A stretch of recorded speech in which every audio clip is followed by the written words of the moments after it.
Whispers in the corn. They say the corn never stops growing in Asheville, even when the harvest's done.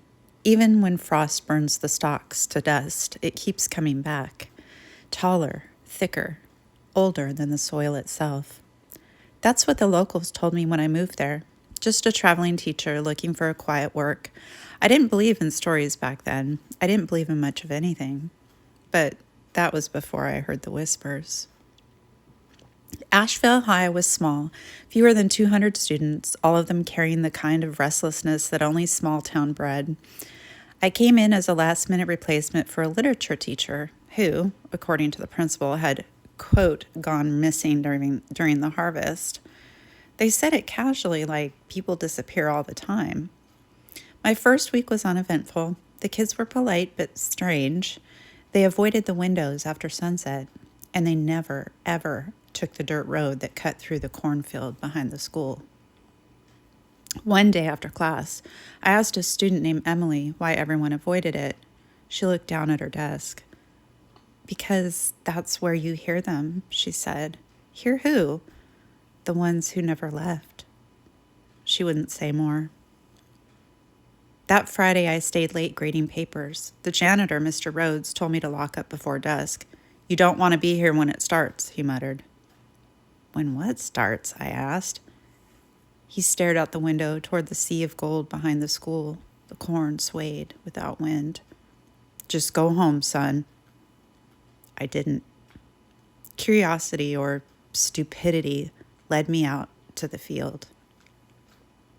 The rows of corn towered over me, whispering as they brushed against my jacket. At first I thought it was the wind.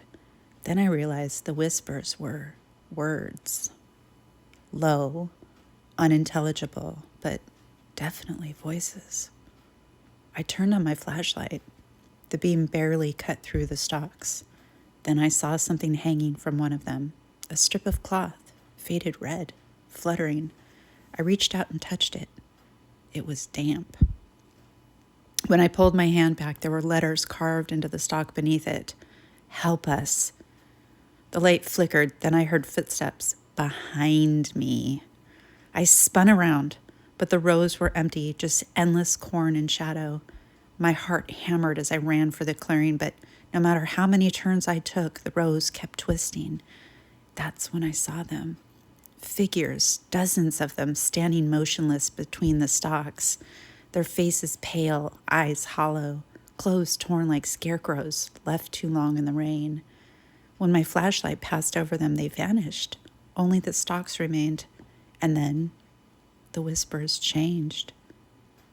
They were saying my name. Daniel. I bolted until I tripped over a root and fell into the dirt. When I looked up, I was back at the road by the school. The cornfield behind me was silent again. The next morning, I went to the sheriff, told him what I saw. He sighed like he had heard it 1,000 times. "Teacher, before you said the same thing," he said, "told us there were people in the corn. Then he went out there one night and never came back." I asked if they searched. "We did," he said. "Found his car, found his shoes, but the corn was higher the next day." He leaned forward, eyes tired. "You'll hear him again, Mr. Cross, but don't answer. Never answer." A week later came the Harvest Festival, Asheville's biggest event. Every street was lined with stalls, laughter, and the sweet smell of roasted corn, but the smiles felt forced, the music uneasy. At sunset, the mayor gave a speech about giving thanks to the field.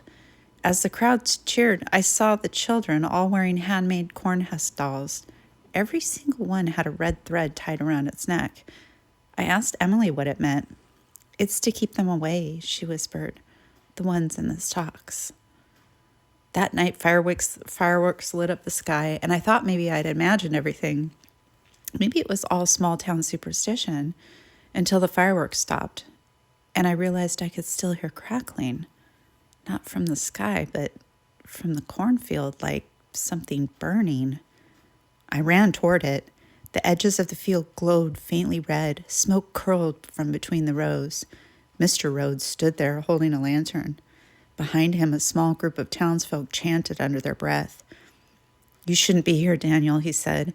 "What are you doing?" "Feeding them." The ground shuddered. Beneath the soil, something moved, something vast. The stalks bent towards the chanting crowd as if bowing to them. I tried to back away, but roots tangled around my feet, pulling me down. "You can't fight it," Rhodes said. "The field needs to eat." The chanting grew louder, the air grew cold, and from the dark rows came faces.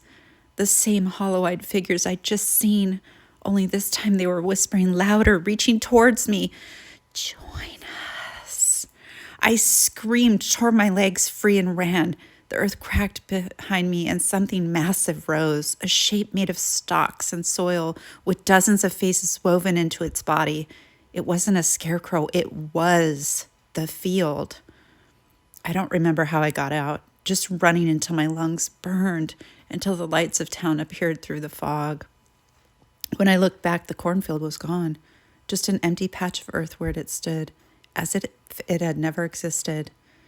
The next day, the townsfolk said nothing about the fire. The field was somehow whole again, untouched.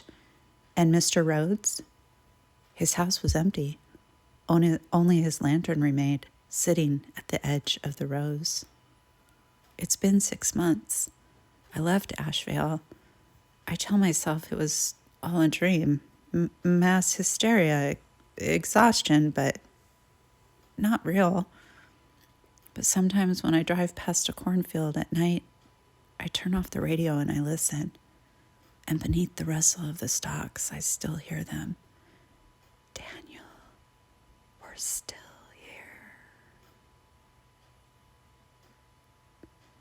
Now you are too." The end. I hope you guys enjoyed tonight's story. I hope you're listening to all of them. I'm having a lot of fun, like I keep saying, but I am. I'm excited for Halloween, so feel free to share, like, subscribe. It does help my channel immensely. And with that, my friends, loves.